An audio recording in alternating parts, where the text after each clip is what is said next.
ऐसी स्थिति पैदा कर देगी कि केवल एक मार्ग रहेगा, हरि शरणम। त्रिभुवन में सबसे बड़ा कार्य है चंचल मन को संसार से हटाकर प्रभु में लगाना। भगवान की जब असीम कृपा होती है तब पाँव दे यह मार्ग सोई, अतिशय कृपा राम की हुई, पाँव दे यह मार्ग। इस मार्ग में कदम वही रख सकता है जिसके ऊपर अतिशय कृपा हुई है। त्रिभुवन में सबसे बड़ा कार्य है चंचल मन को संसार से हटाकर प्रभु में लगाना। आप फावड़ा चला सकते हैं, बाहरी दिन भर मेहनत कर सकते हैं, आपको कोई परेशानी नहीं होगी, ये भी हो सकता है। लेकिन आप 5 मिनट बैठ करके मन को रोक कर प्रभु में लगाएं, इससे बड़ा कोई कार्य नहीं। और वो कार्य इस मार्ग का पथिक आजीवन करता है, जिसे आप समझते हैं कि काम चोर हैं, एक कर्तव्य से विमुख पुरुष जन बाबा जी बन जाते हैं। ऐसा नहीं, परम कर्तव्य अनेक जन्मों से भूलते चले आए, इस जन्म में मुझे भगवान ने सावधान कर दिया, मुझे संतों का संग दिया, उससे विवेक के द्वारा हमारी समझ में आया कि संसार की सेवा रूप कर्तव्य कर्म करते हुए मन को निरंतर प्रभु में लगाना ये जीवन का कर्तव्य है। यही परम धर्म है, यही परम लाभ है। तो देखो, आप चाहे जितने बहादुर हो, चाहे जितने बलवान हो, रोक के दिखाओ मन को रोक के दिखाओ तो तुम्हें बलवान समझें। जहां चाहता है रौंद देता है तुम्हें, चाहे जितना तुम शरीर से बलवान हो, तुम्हें घुटने टेकवा देगा। काम क्रोध लोभ मोह मद मत्सर, और साधक इनसे जीतता है। वही साधु काम क्रोध मद मान न मोहा, लोभ न क्षोभ राग नहीं द्रोहा, जिनके कपट दंभ नहीं माया, तिनके हृदय बशोक उड़ाया। काम क्रोध आदि पर विजय प्राप्त करने वाला महाबली भगवत भक्त होता है। ये काम चोर नहीं होते हैं, ये काम विजयी होते हैं। जिनको लगता है कि बहुत सरल काम भजन है, देखो करके तो देखो। एक बार आद्य गुरु भगवान शंकराचार्य जी परम पावन भागीरथी के तट पर विहरण कर रहे थे। स्वाभाविक ऐसे ही देखा 2 मछुआरे बंसी लगाए हुए मछली पकड़ने के लिए एकदम एकाग्र बैठे हुए हैं। उनकी एकाग्रता, उनकी तन्मयता देख करके, प्रयास देख करके कहा, भाई ये आप जो चेष्टा करते हैं, कितनी मछलियां पकड़ लेते हैं, कितने रुपए मिलते हैं रोज तुम्हें? क्या? अरे महाराज, पूरे दिन लगे रहते हैं, तब कहीं कुछ भोजन अपने परिवार का और अपना चला पाते हैं, जो मिलती है मछली उनको बेच लेते हैं। तो भाई तुमको इसमें पक्का भी नहीं है कि मिल जाए? बोले हाँ ये भी बात है। तो चलो, आद्य गुरु भगवान शंकराचार्य जी ने विशेष चारों दिशाओं में मठ की रचना की, जिससे धर्म की रक्षा होती रहे। मठ में चलो, नारायण नारायण नाम का कीर्तन करो, जितनी तुम्हारी दिन में मछली मारने से रुपया आती है वो हम देंगे, और भोजन तुम्हें भी देंगे, तुम्हारे परिवार के लिए भी दे देंगे। बस अगर जितनी देर मछली मारते हो उतनी देर नारायण नारायण कहोगे, तो जितना तुम रुपया कमाते हो रुपया देंगे, भोजन तुम्हें भी देंगे, तुम्हारे परिवार वालों के लिए भी दे देंगे। चलो लेवा चले, मठ में बैठो, यहाँ करो, नाम कीर्तन करो, नारायण नारायण नारायण। बस हृदय में जलन हुई वहां बैठते ही, एकदम व्याकुलता, क्योंकि परम पावन पवित्र स्थान में बैठते ही पाप रूपी मल का नाश होना प्रारंभ हो जाता है। दर्शन, संभाषण, भगवान नाम कीर्तन, ये निर्मल करने के बहुत ही सुदृढ़ उपाय हैं। वो खड़े हो गए, बोले महाराज न तुम्हारा भोजन चाहिए न रुपया चाहिए, हमारा मन अशांत हो गया यहाँ ने, हम वही अपना मछली पकड़ेंगे, वही करेंगे। क्या समझते हो ये भगवत मार्ग कायर पुरुषों का मार्ग है? नहीं, ये ऐसे शूरवीरों का मार्ग है जो बाहर त्रिभुवन विजेता रहे हैं, वो भी जहां हार गए हैं वहां उपासक जीत जाता है। हरि का बल लेकर वो जीत जाता है। त्रिभुवन पति चाहे रहा हो अपने तप के प्रभाव से, पुण्य के प्रभाव से, पर भोगों ने उसकी जो दुर्दशा की है, वो जब शास्त्रों में पढ़े तब देखने में आता है कि त्रिभुवन पति देवराज इंद्र है और किस दशा को प्राप्त है। और उन्हीं भोगों को भगवान का आश्रय रखने वाला एक अकिंचन भक्त परास्त कर देता है। ये कायरों का मार्ग नहीं है, ये कर्तव्य विमुखों का मार्ग नहीं है। ये परम धर्म, परम कर्तव्य और परम बलवान कौन? महाबली कौन? जो भगवत बल से बलवान है, जो भगवान के बल को स्वीकार कर चुका है, वो अब कुछ भी कर सकता है, हर विषय को रौंद सकता है। भगवत बल बिना शारीरिक बल, बुद्धि बल, तप बल आदि के द्वारा इन कामादि विकारों को कोई नष्ट नहीं कर सकता। एकमात्र भगवत चरणारविंद का बल। तो उपासक को सावधान रहना है कि भगवत मार्ग में हम चले हैं तो हम अपने स्वामी के विमुख आचरण न करें। जो भक्ति के नाम पर ऐसा ढोंग करते हैं, दंभ करते हैं, संयम सदाचार का त्याग करके दुराचार परायण होते हैं, बाहर से भगवान की भक्ति का नाटक स्वांग और अंदर से ये बहुत दुर्गति का कारण बन जाता है। ध्यान देने योग्य बात है। दंभी की बहुत बुरी दुर्गति होती है। जो दंभी है, दुराचार परायण है, वो नीच स्वार्थ के लिए केवल वेश धारण किए हुए है। वो न भगवान का भक्त है, ना वो संत है। जैसे नाटक में कुछ पैसे के लिए, कुछ मिनट के लिए या कुछ घंटे के लिए बहुत बढ़िया साधु का नाटक कर लेता है, वो सब लोग देख करके लुभायमान हो जाते हैं। जब अच्छा स्वांग करता है साधु का या असाधु का, तभी तो सिनेमा नाटक वो चलता है। साधु का स्वांग तो एक नाटक में भी कुछ घंटे के लिए पैसा लेकर करता है। अगर हम वेश धारण किए हुए हैं, भगवत मार्ग के पथिक हैं, या गृहस्थ में रहते हुए भगवत मार्ग का अवलंबन लिया है, भगवत प्राप्ति करना है, ऐसा दृढ़ निश्चय किया है, फिर हम गंदी बातें, गंदे आचरणों में मन को लगाना, ऊपर से नाटक वैराग्य का, अंदर से भोगों का खेल, ऊपर से भक्ति का नाटक, अंदर से विषय भक्ति, बहुत सावधानी। दंभी की बहुत दुर्गति होती है, क्योंकि उसने कोई भगवत आश्रय नहीं लिया, उसके हृदय में कोई जलन नहीं कि मैं गलत हूं, वो केवल नाटक ही कर रहा है, इसलिए उसकी दुर्गति होगी। सिद्धांत को समझना है। जो दुराचारी दंभी है, वो अपने मात्र स्वार्थ के लिए नीच वृत्ति वाला, वो ऐसी भारी गलती करता है। भारी गलती, पवित्र वेश को धारण करके अपवित्र आचरण करता है। यहां हम उनकी चर्चा नहीं कर रहे, हम तो उन महाभाग्यवान उपासकों की चर्चा करते हैं जो सर्वथा अपने आप को भगवान के अधीन करने के लिए उत्साहित हो चुके हैं। भाव क्या है? अभी वो निर्विकार नहीं हुए, लेकिन उत्साहित हो चुके हैं कि अब अपना जीवन मैं प्रभु के चरणों में समर्पित करूंगा। अब अपने जीवन का पूरा भार प्रभु के चरणों में। उसके हृदय में एक घबराहट पैदा हो जाती है कि बड़ी कृपा से मार्ग मिला है, कहीं छूट ना जाए। यद्यपि अभी वो निर्विकार नहीं हुआ है, पर एक कृपा पैदा हो गई। क्या? घबराहट और जलन। कहीं मेरे से ऐसी चूक ना हो जाए कि ये जो अवसर मिला है ये छूट जाए। ये कृपा होती है। वो दंभी दुराचारी के घबराहट या जलन नहीं होती, क्योंकि उसका लक्ष्य ही नहीं है। वो तो केवल वेश मात्र धारण करके अपनी वासनाओं की पूर्ति कर रहा है। बिल्कुल ठीक वैसे ही उपासक में भी गलती हो सकती है, बहुत समझना है।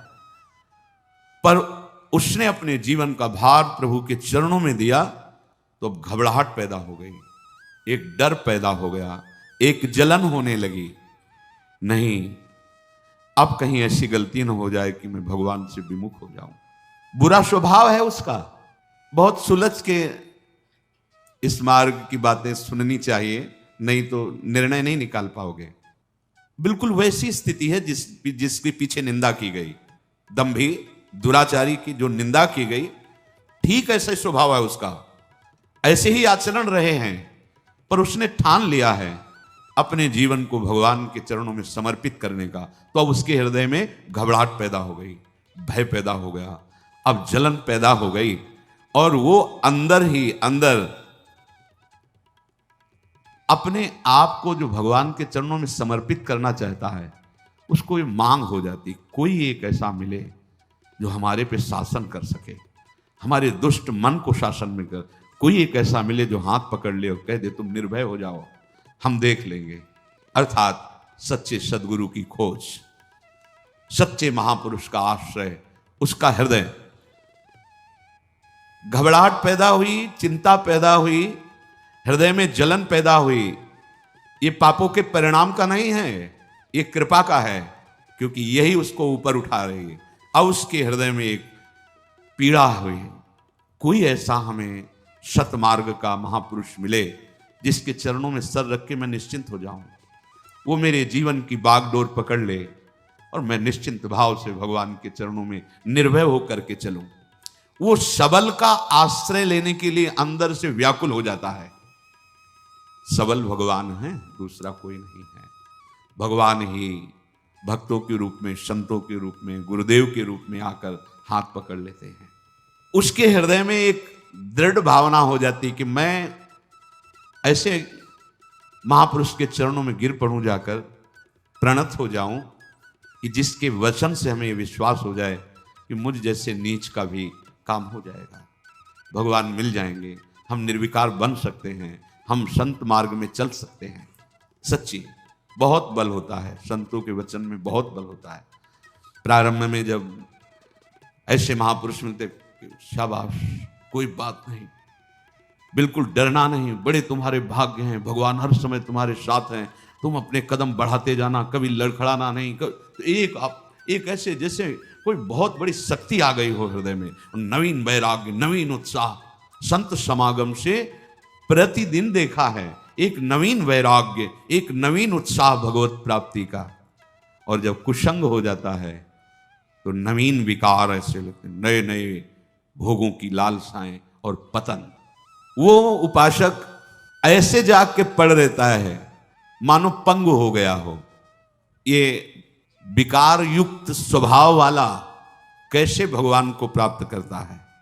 ये जब ऐसे महापुरुष का संग मिलता है तो मानो पड़ गया उनके चरणों में, कि अब चाहे तुम चरणों से प्रहार करो और मुझे तिरस्कृत करके भगाओ, अब हमारी ठौर नहीं है, अब कोई और नहीं है हमारा। ये वृत्ति भी, जैसे वो घबराहट भय आई, जैसे हृदय में किसी समर्थ की मांग हुई कि आए और मुझे पकड़ ले या मुझे बुलाए और मेरा हाथ पकड़ कर कहे तुम निश्चिंत हो जाओ, ऐसे ही ये वृत्ति उपासक के हृदय में आई कि अब आप चाहे मारो या तारो, अब मेरे लिए कोई ठौर नहीं और कोई और नहीं। ये ध्यान रखना, जब तक कोई ठौर है, कोई और है, तब तक निर्विकारता नहीं आती है, तब तक निश्चिंतता नहीं आती है, एक अद्भुत आनंद। आप एक बार हृदय को तो समर्पित करके देखो गोरे चरणारविंद में, एक बार तो हृदय में लाओ, अब कोई ठौर नहीं, श्री राधा जुग चरण निवास, अब कोई और नहीं, मेरी महारानी श्री राधा रानी, यही सदगुरु हैं, यही हैं गुरु। श्री जी गुरु। हरि हरिवंश भेद नहीं होई, प्रभु ईश्वर जाने सब कोई, दोई कहे ना अनन्यता, दो कहने से अनन्यता नहीं बनती। जो प्रभु की कृपा से ऐसा संग मिल गया, अब उसके हृदय में प्रतिपल एक उमंग आने लगती है, मैं कैसा अधम नीच, मुझको कितना उत्तम सौभाग्य मिला, अरे मैं वृंदावन वास कर रहा हूं, मैं सत्संग सुन रहा हूं, भगवान नाम जप कर रहा हूं, साधु समागम, अहो हमारे ऊपर अपार कृपा।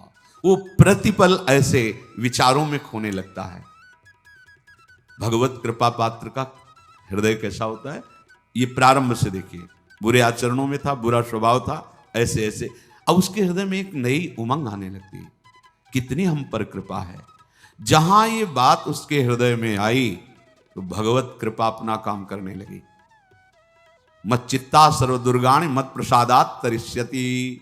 अब जितने उसके दुराचार स्वभाव में बैठे थे, एक एक का नाश कर रही भगवत कृपा। भगवत कृपा, यहां उसकी कोई साधना की बात नहीं हो रही, भगवत कृपा कर, विश्वास करो इस बात पे।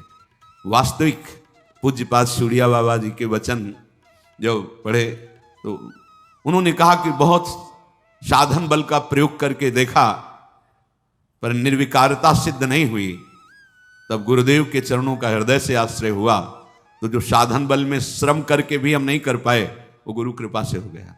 इसलिए गुरु कृपा ही केवलम, गुरु कृपा का एक अपार बल होता है।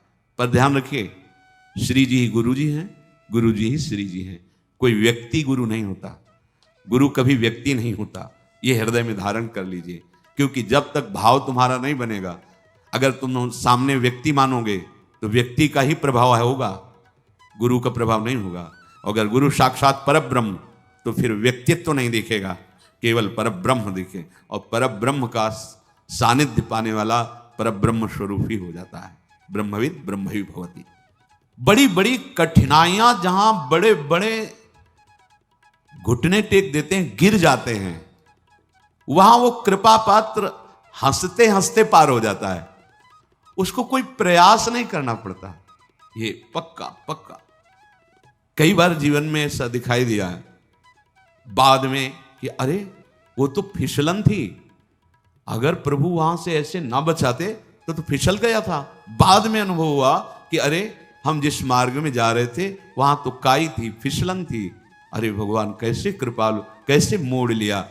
वो इतने कृपालु के उस समय अनुभव भी में क्लेश नहीं आने देते, वो बाद में अनुभव कराते कि वो क्लेश का मार्ग था जिधर तुम्हारे कदम मुड़ रहे थे।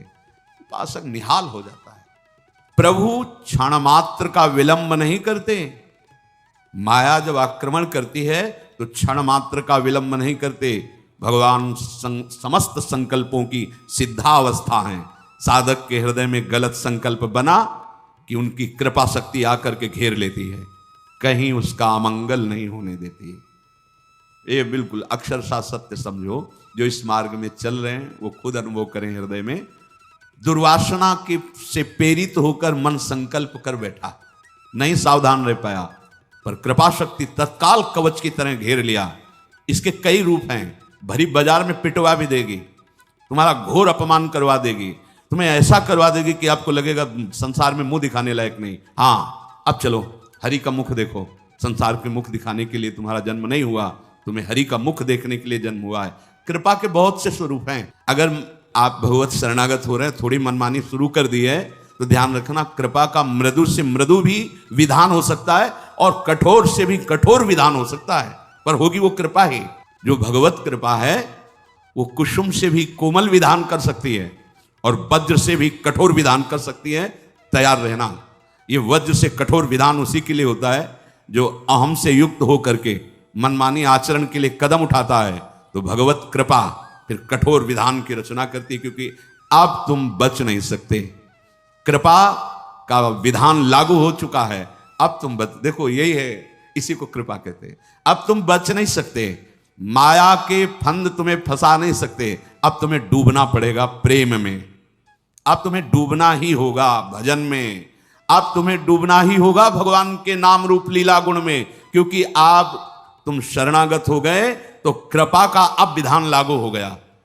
तो काहे को वज्र से कठोर विधान को आप स्वीकार करोगे? भोगना पड़ेगा। वो ऐसी कृपा है पक्का, ऐसी स्थिति पैदा कर देगी कि केवल एक मार्ग रहेगा, हरि शरणम। बहुत फिर जलोगे। इसलिए अभी बुद्धि है, होश में हो जाओ तो कुसुम से भी कोमल विधान करने वाली कृपा प्रभु तक पहुंचा देगी। और अगर आप मनमानी करेंगे तो छोड़ने वाली तो है नहीं, ये पक्का। इसीलिए सब निर्भय हो जाते हैं शरणागत। ये ठीक है, अगर हमारे कदम भी विपरीत गए तो कृपा शक्ति है ना, वो संभाल लेगी। तो वो पुचकार के फिर नहीं संभालती, जैसे पुचकार के समझाया जा रहा है, तो वही कृपा शक्ति से ये सत्संग मिल रहा है। वही कृपा शक्ति कोई ना कोई आ जाएगा पक्का। ये जीवन में देखा है, जहां कदम लड़खड़ाए किसी न किसी संत के रूप में वही बोला गया है जो अंदर कमजोर हो रहा है। जहां हम कमजोर हो रहे हैं, उपासक जहां कमजोर हो रहा है, वही उसको उपदेश दिया। कौन कौन बोल रहा है? वही कृपा शक्ति आकर के उसकी वाणी में बैठ करके मुझे समझा रही। नहीं समझ में आया, चलो आगे। अब वो अपना जो रूप रखेगी वो इतना भयंकर कठोर होगा कि आप सह नहीं पाएंगे और भाग नहीं पाएंगे। कहीं भी भाग के जाओ, भगवान के श्री चरण कमल, कर कमल इतने लंबे हैं, मतलब कोई जगह ही नहीं जहां इनके चरण न पहुंचे और जहां इनके हाथ न पहुंच जाए। दोनों बात समझ लो। वामन रूप में आए थे, बढ़ाना शुरू किया न अपना, अब ब्रह्मलोक के आगे तो है नहीं, तो इसलिए वहीं तक रुक गया। तो इतना ही थोड़ी कि केवल ब्रह्मलोक तक, अगर ऐसे और भी तो और भी बढ़ते चले जाते, अनंत महिमाशाली। तो इनकी कृपा भी तो अनंत है, कृपा के बहुत लंबे हाथ है। भागो, तभी तो शरणागत का जो रहस्य, शरणागति का जान जाता है शरणागत, वो निश्चिंत हो जाता है। अब मुझे कोई परवाह नहीं। अगर कुछ उद्दंडता भी मन करेगा ना, तो भगवान की कृपा सुधार देगी, ऐसे सुधार देगी ना, दोबारा उधर जाएगा भी नहीं, जाएगा भी नहीं। लिख लो, पर वो बहुत कड़ुआ विधान होगा। अब तो डॉक्टर ने ऑपरेशन करना ठान लिया है, अब आप बच नहीं सकते, पक्का। ऐसे ही जब इसका रहस्य समझ में आता है, तभी मन नाच उठता है कि ऐसा कौन कृपालु है, ऐसा किसका स्वभाव है। हम सबके ऊपर कृपा शक्ति का कार्य प्रारंभ हो गया है, विश्वास रखना। कृपा शक्ति का कार्य प्रारंभ हो गया है। जैसे आप नाम ले रहे हैं तो हरिवंश कृपा, हरिवंश कहाँ है? मानव देह कृपा से, नाम जब कृपा से, धाम श्री राधिका कृपा बिनु सबके मनन अगम, साधु संग अब मोहि भाव भरोस हनुमंता बिनु हरि कृपा मिले। कृपा कृपा कृपा कृपा, लागू हो गया विधान कृपा का। करो दंडता, देख लेना कृपा का जो भयंकर रूप तुम्हारे सामने। कई रूप हैं इसके, जहां से तुम गड़बड़ी करना चाहते हो वहीं तुम्हारे अहम में, यहां दर्द हो रहा है, चलो अस्पताल, अब तो कैंसर हो रहा है। यह है कृपा। जिस शरीर से तुम मनमानी करना चाहते थे, भाई अब दो चार महीने तुम्हारा जीवन, अब क्या 2-4 महीने की जीवन, बस 2-4 महीने का जीवन। अब कोई रिश्ता नाता किसी से नहीं, कोई संबंध किसी से, कोई भोग नहीं, राधा राधा राधा राधा राधा राधा। लागू हो गई कृपा शक्ति। ये अपार कृपा, असीम कृपा। ये लोग कहते हैं कि ये प्रतिकूलता, ये अपमान, ये असाध्य रोग, भजन का क्या यही फल होता है? नहीं, भजन का ये फल नहीं है। ये कृपा का संविधान लागू तुम्हारे ऊपर, क्योंकि तुम बहुत उद्दंड बच्चे हो, इसलिए कृपा ने ऐसे भयावह रूप से घेर लिया कि अब एक ही मार्ग रह गया है, राधा राधा राधा। सच्ची कहते हैं, सच्ची। हम सबके ऊपर अब कृपा का विधान लागू हो गया है और वो चल रहा है। भागो, भाग लो, कितना भागो, कृपा शक्ति तुम्हें घेर करके तुम्हारा मंगल करेगी। हाँ, भागोगे नहीं तो इसी जन्म में काम हो जाएगा। क्योंकि अरे भगवत प्राप्ति कोई गैर की थोड़ी होनी है, कोई ऐसी थोड़ी कि खेती की तरह उपज होनी है। हम प्रभु के थे, प्रभु के हैं, प्रभु के रहेंगे, भूल गए हैं। तो रोज जैसे सांप काट ले तो जहर झाड़ा जाता है ना, तो उतर जाता है, लहरें आती हैं, 4-4 लोग उसको पकड़ते हैं, हमने देखा है। ऐसे ही ये सत्संग रोज झाड़ा लग रहा है तुम्हारे ऊपर, छू छू, मोह का, काम का, लोभ का, मद का, अहम, नाना प्रकार के जो विषयों की लहरें उठ रही ना, जहर माया का काल सर्प ने पकड़ रखा है। जैसे हरिवंश प्रपंच वंश सब काल, ब्याल, ब्याल माने सर्प, काल रूपी भयानक सर्प ने पकड़ लिया और लहरें उठ रही, काम, क्रोध, लोभ, मोह, मद, मत्सर, ये लहरें हैं उसकी विश्वत। और संत जन जो नाम कीर्तन, भगवत गुण, सत्संग, ये झाड़ा लग रहा है, रोज झाड़ा लग रहा है। अब हमारा ये विष उतर जाएगा, इसमें कोई संशय, बिल्कुल कोई संशय नहीं। तो बोले अभी तो हम आज से प्रारंभ किया है, इतनी भगवत प्राप्ति के लिए काफी है। अगर आज आपने सत्संग सुना और आज आपने मन में निश्चय किया श्यामा श्याम हमारे, और आज शरीर छूट गया, तो आज ही श्री जी के पास पहुंच जाओगे। श्री जी को कोई इतनी संख्या, इतने दिन, इतना तप, ऐसी कोई सीमा नहीं लिखी है। हाँ, जितनी श्वासें हैं वो हम अपनी लाडली को दें, चाहे एक ही श्वास रह गई तो राधा गए श्री जी के पास, 1,00,000 श्वास तो राधा राधा राधा राधा राधा। जिस श्वास में शरीर छूटेगा हम श्री जी के पास पहुंच जाएंगे। और अभी ये करना ही पड़ेगा, क्योंकि कृपा शक्ति ने घेर लिया है, पक्का। जैसे आपको नहीं दिखाई दे रहा है, तो अगर वो सूक्ष्मदर्शी जिसके पास दूर से दिखाई दे रहा है कि कीटाणु फैले हुए हैं, ऐसे ही कृपा ने अपना जाल फेंक रखा है। हम सब कृपा रूपी जाल में फंस चुके हैं। माया जाल से मुक्त करने के लिए कृपा ने अपना सुदृढ़ जाल फैला दिया और माया को कह दिया कि तेरी जितनी ताकत हो खींच के दिखा, तेरे जाल में दम है या मेरे जाल में दम है। तो सदैव जय कृपा की हुई है, माया की नहीं। अब हमारे ऊपर कृपा का जाल पड़ गया है, भागना चाहो तो ले भाग सकते हैं, फंस गए। कृपा ने अधीन कर लिखा।